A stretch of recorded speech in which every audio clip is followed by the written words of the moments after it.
السلام علیکم۔ امید ہے کہ سب اللہ تعالیٰ کے فضل و کرم سے خیریت سے ہوں گے اور کرونا وائرس سے بچاؤ کے لیے حفاظتی تدابیر اختیار کر رہے ہوں گے۔ کرونا وائرس سے بچاؤ کے لیے ہاتھ ملانے اور گلے ملنے سے اجتناب کریں۔ 3 کلاس پچھلے لیکچرز میں ہم نے اگر میں نہ ہوں تو مشقی سوالات سوال نمبر 11، 12 اور 13 حل کیے۔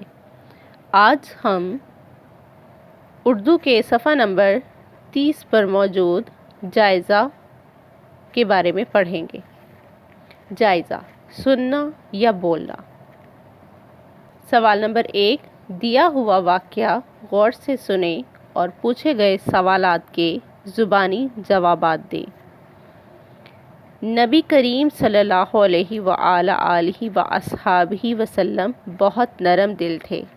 آپ صلی اللہ علیہ وآلہ وصحبہ وسلم ہمیشہ دوسروں کا خیال رکھتے اور کبھی کوئی ایسی بات نہ کہتے جس سے کسی کو تکلیف پہنچے۔ آپ صلی اللہ علیہ وآلہ وصحبہ وسلم نہ صرف انسانوں بلکہ جانوروں پر بھی رحم فرماتے تھے۔ ایک مرتبہ نبی کریم صلی اللہ علیہ وآلہ وصحبہ وسلم ایک باغ میں تشریف لے گئے۔ وہاں ایک لاغر اونٹ، لاغر کہتے ہیں کمزور کو، آپ صلی اللہ علیہ وآلہ وصحبہ وسلم کو دیکھ کر بلبلا اٹھا اور رونے لگا۔ 3 کلاس بلبلا اٹھا۔ بلبلا اٹھنا کا معنی ہے بے قرار ہونا یا تڑپنا۔ اونٹ نے نبی کریم صلی اللہ علیہ وآلہ وصحبہ وسلم سے اپنے مالک کی شکایت کی اور کہا کہ وہ مجھے بھوکا رکھتا ہے اور بہت زیادہ کام کرواتا ہے۔ آپ صلی اللہ علیہ وآلہ وصحبہ وسلم نے اس کے مالک کو بلایا اور اونٹ کا خیال رکھنے کی نصیحت کی۔ سوالات: الف، نبی کریم صلی اللہ علیہ وآلہ وصحبہ وسلم کہاں تشریف لے گئے اور وہاں آپ نے کیا دیکھا؟ 3 کلاس آپ نے واقعہ پڑھا اور آپ کو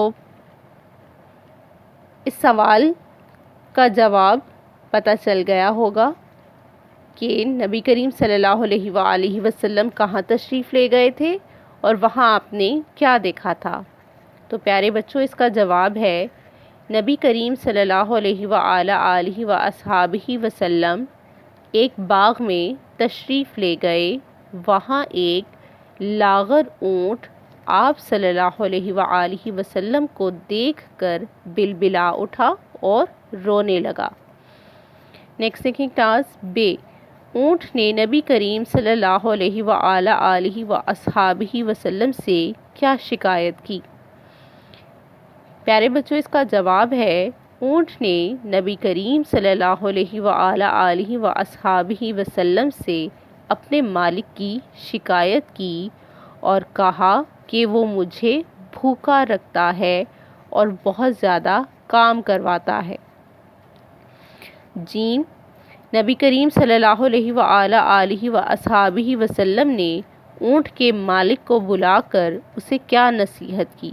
تو پیارے بچوں، آپ صلی اللہ علیہ وآلہ وصحبہ وسلم نے اونٹ کے مالک کو بلایا اور اسے اونٹ کا خیال رکھنے کی نصیحت کی۔ دال، آپ کسی جانور یا پرندے کو تکلیف میں دیکھ کر کیا کریں گے؟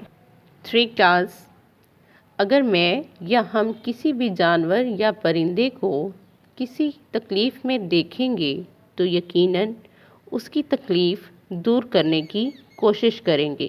پڑھنا۔ سوال نمبر 2، دی ہوئی عبارت درست تلفظ اور روانی سے پڑھیں۔ تفریح کے لیے گھنٹی بجی تو سب بچے اپنی اپنی جماعت سے نکل کر کھیل کے میدان کی طرف بھاگے۔ عامر سب سے آخر میں جماعت سے نکلنے لگا تو اسے دروازے کے پاس ایک بٹوا ملا۔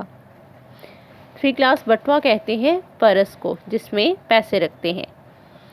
عامر نے اٹھا کر دیکھا تو اس میں کافی پیسے تھے۔ وہ اس دن گھر سے جیب خرچ لانا بھول گیا تھا۔ جیب خرچ یعنی کہ پاکٹ منی۔ اسے بھوک بھی لگی تھی، اس لیے پیسے دیکھ کر اس کا دل چاہا کہ وہ ان پیسوں سے کینٹین سے اپنی پسند کی کوئی چیز خرید کر کھا لے۔ اسے کون سا کسی نے بٹوا اٹھاتے ہوئے دیکھا ہے، مگر اسی لمحے اس کے دل میں خیال آیا کہ مجھے بٹوا اٹھاتے ہوئے کسی نے نہیں دیکھا، مگر اللہ تعالیٰ تو دیکھ رہا ہے۔ یہ خیال آتے ہی وہ اپنے استاد صاحب کے پاس گیا اور بٹوا ان کے حوالے کر دیا۔ اگلے دن اسمبلی میں استاد صاحب نے سب بچوں کو کل پیش آنے والا واقعہ سناتے ہوئے عامر کی تعریف کی اور اسے انعام بھی دیا۔ تو پیارے بچوں، ہمیں بھی اگر کوئی گری ہوئی چیز ملے تو اسے اپنے بڑوں کی مدد سے اس کے اصلی مالک تک پہنچانے کی کوشش کرنی چاہیے۔ سوال نمبر 1 اور 2 کی مشق کریں اور اسے یاد کریں۔ اللہ حافظ۔